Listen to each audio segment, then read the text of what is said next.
Hello and good morning, everyone. Tara Pasomas here. I wanted to talk to you today about clean eating. Now, we are all coming from different points. So some of you might be like, I'm on this, I got this, I'm clean, I'm eating clean every day with my family. We got this. And other people are like, huh? Like clean eating? Like, what does that even mean?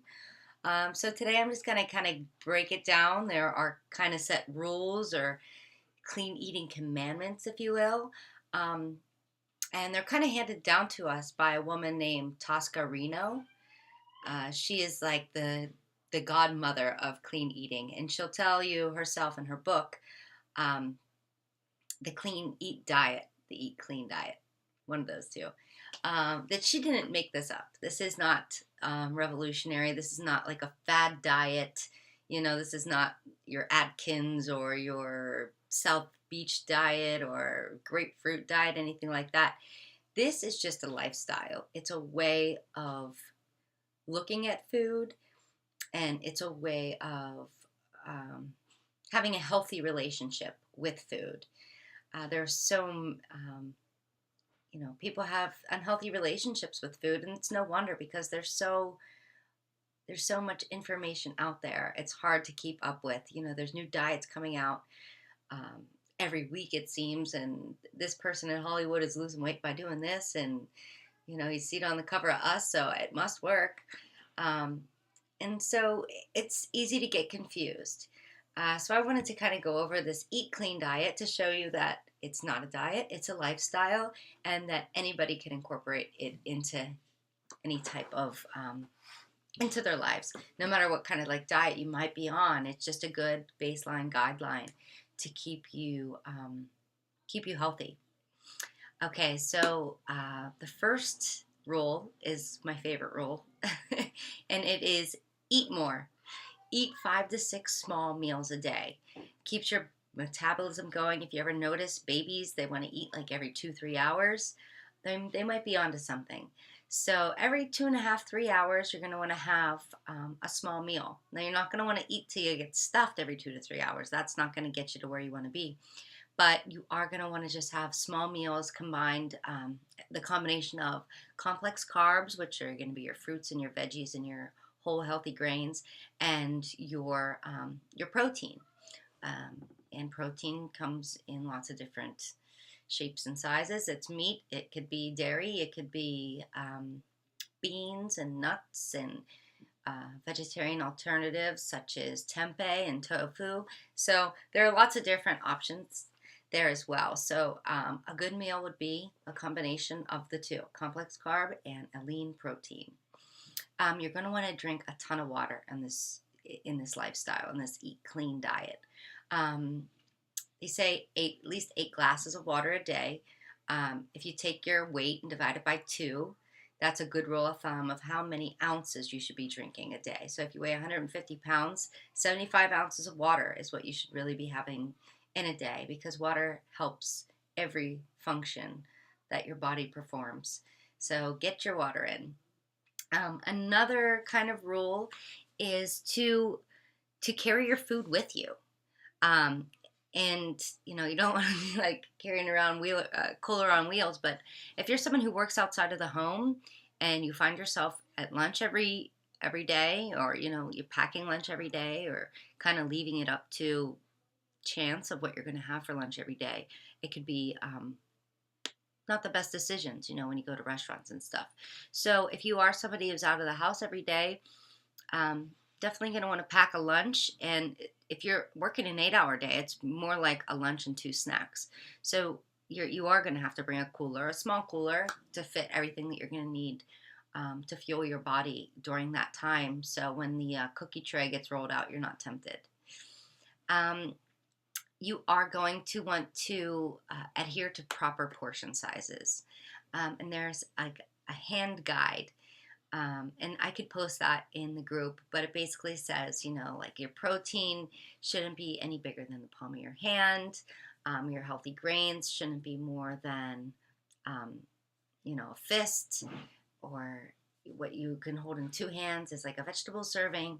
And like I said, like a healthy fat is like your thumb. I will post that guideline in the group so you guys can have a good visual to revert back to if you have any questions. So what you're gonna, those are all like the do's, like the things that you want to do. Now the things that you don't want to do, I can't stress it enough. If you were drinking pop soda, that is the first thing that has to go. It is just empty calories. And even if you're drinking the diet, there are studies that show that that's even worse. Aspartame is the chemical that is in the diet sodas. And if you just Google that and Google that in with dementia in the same, just Google aspartame dementia, and you will find a ton of studies that are linked up. And dementia is on the rise, and it's scary. And I know, for my father, he's 60, and he's starting to forget. And I know he drinks Diet Pop, and I'm trying to get him off of it because that is scary stuff. And juices and sodas and Gatorades and Powerades and iced teas and all these sugary drinks are, you don't even think about it. It's just empty calories. So that should be really the first thing to go out the window, and replaced with water, of course. You're going to want to avoid heavily processed foods. So, things in boxes, things in packages. You don't want to buy a can of soup. You want to make your soup. There's a lot of sodium and things in the canned and prepackaged foods, a lot of chemicals. And if you're ever just feeling like, are they really that bad? Take a box or a can and start Googling some of the ingredients in it. You will find yourself asking, who the hell is the FDA trying to protect? Are they trying to really protect me, or are they trying to kill me? Because it's unbelievable what is allowed in our food today. It's scary. So for your sake, for your family's sake, research what you're putting into your body. You deserve it. You're going to want to avoid excess alcohol. I mean, everybody likes to have wine now and then. I get that. I sure do. So just, binge drinking, and we don't really need to be doing that. And I don't think I need to be talking about that. Yeah, I think that about says it.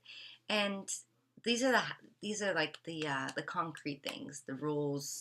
But I always want to bring it back to that why, because I feel like that's what really drives it home. So why do you care? Why should you care if you eat clean? Maybe you don't want, you're past the point of caring if you look good in a bikini. It's like, oh, I've had kids. I don't really care. I'm happy with myself. And that's great. Like you should feel comfortable in your body. It's not about body image. It's about what's going on inside. It's about being the healthiest version of you that you could be so that you can give the best to your family. 80% of chronic disease, of disease that kills people today, can be prevented by a change in diet and adding exercise into your lifestyle and cutting down on stress. These things, these preventable diseases that people, I see people act like they got struck by lightning when they come up with these different diseases. It's like they don't put the connection with, the disease and how they've treated their body after, through all these years. But there's definitely a direct correlation. So it is our responsibility, it is our job to provide the best nutrients and fuel for our bodies. And if it's not, if you're not doing it for you, do it for your family. Do it for the people that are going to have to take care of you once you're sick. You don't want to put that on anybody. Yeah, we all get old. We're all going to need help, but you don't want to be doing that before your time. So this video is getting a little long, and I just wanted to pop in and say hi, kind of give you a couple tips on clean eating and why you should even care, why you should do it. I hope you're having a great day, and look for the video, the workout video. I'll be posting that soon. All right, guys, have a great day. Bye.